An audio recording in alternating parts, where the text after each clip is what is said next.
So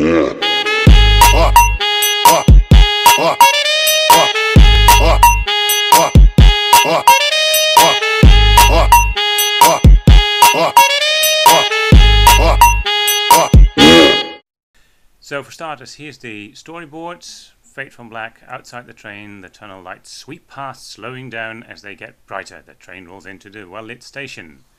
Train stops. In silhouette we see the person outside. The doors open. The person starts moving into the train.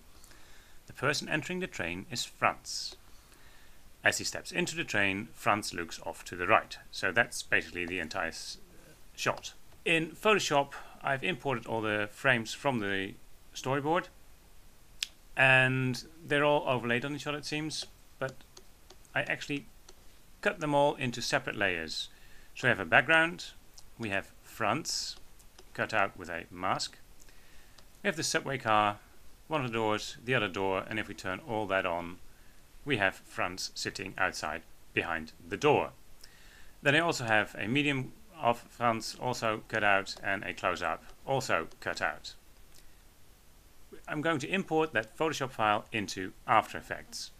This is the project window. I double click and get the import file dialog. This is scene 1 shot 1 Photoshop. That's the file I just showed in Photoshop, and I'm going to open it, but I'm going to import it as a composition that retains the layer sizes.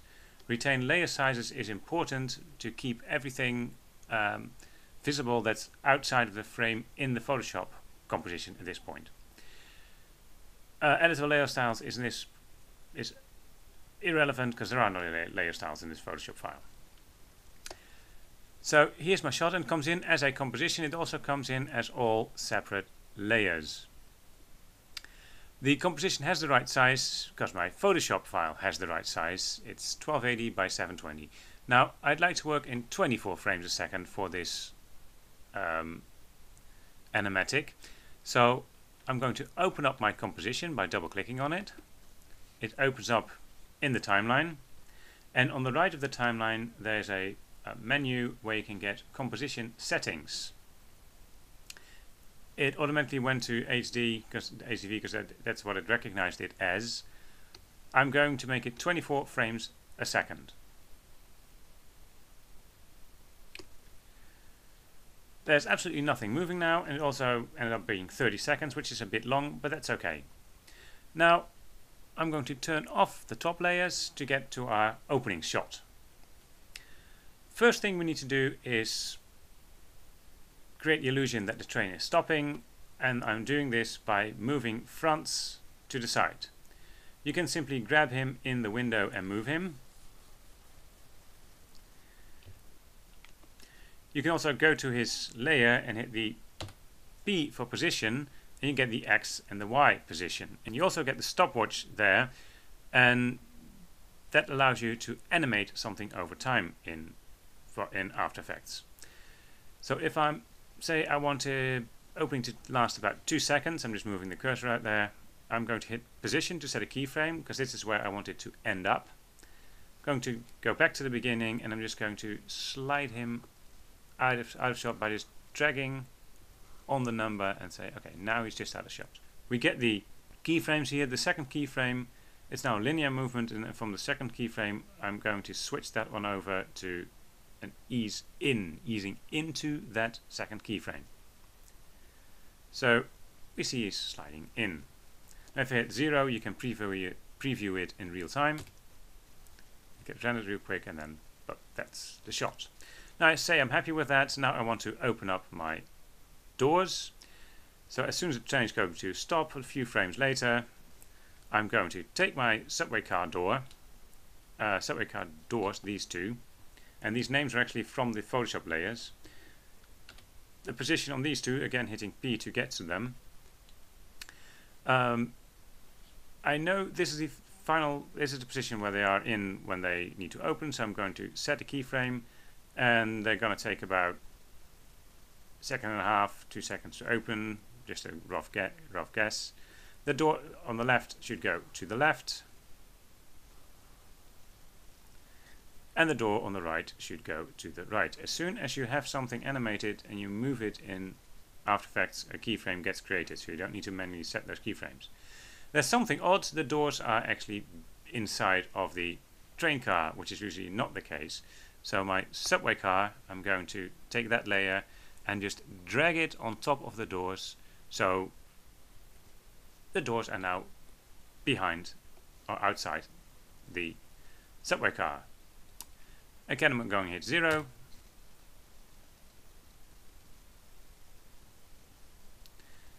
You first saw a really fast move. That was a preview render, and now it has been rendered. You can just play it in basically in real time.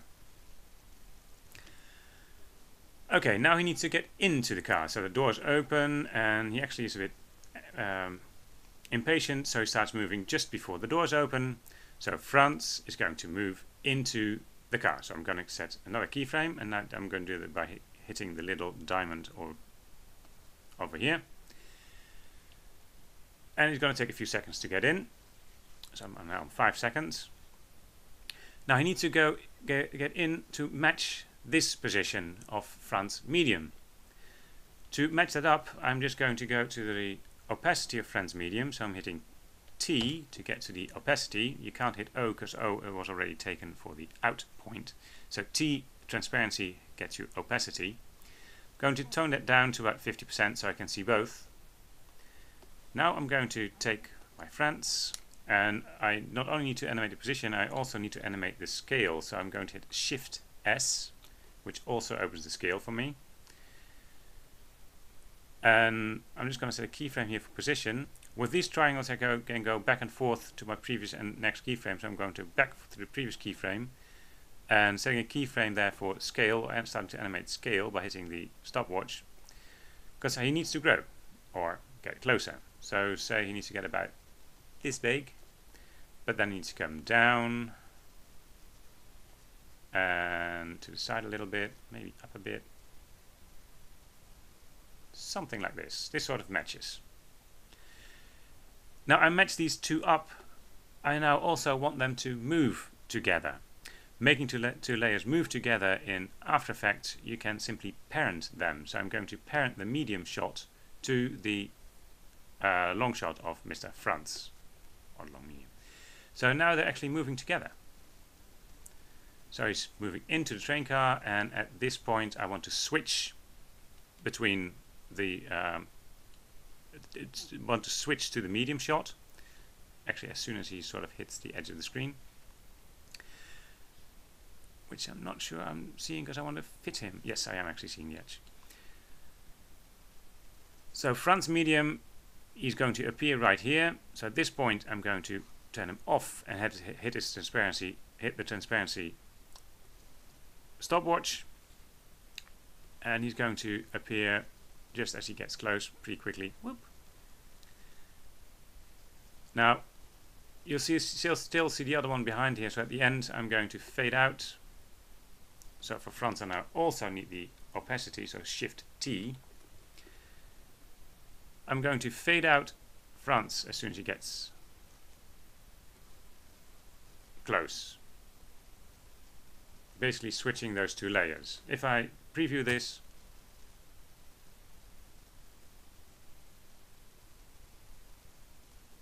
and there you go, he gets close. Now the only thing we need to do is get him even more close and look to the other side. So we need to match this up with Franz really close, from medium to Franz close. So he's going to move on and match Franz. To match him, we need to set his transparency to, say, 50%. I see that this is actually, my medium is actually on 98%. It needs to be on 100.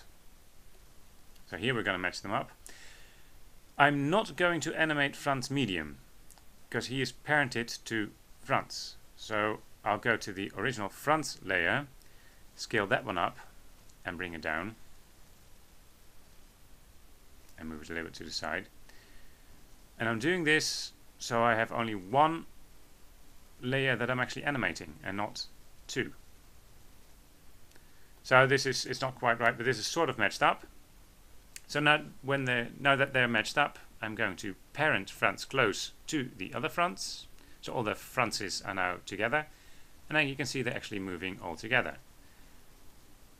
And I just need to, at the point where he sort of gets full screen, here, switch to the other Franz. So Franz here is going to be, the close-up is going to be at 0 opacity. It's going to fade in pretty quickly. It should be exactly 0. And I'm going to get rid of the medium shot right here, and he's going to be gone. I have a little bit of overlap where they're both fully visible, and that's so you can't, at no point can see through them, which would be kind of awkward. I'm going to hit 0, it renders, and the train stops, doors open, Franz comes in and looks through the side. I hit spacebar to stop my preview. This would be the end, so in my timeline I'm going to hit N to set the end of the work area, and if I know this is correct, I can trim my composition to the work area and have a composition that's the exact right length. Now once I'm happy with this, I'm going to render it out and edit the whole thing together in Premiere, but that's another story.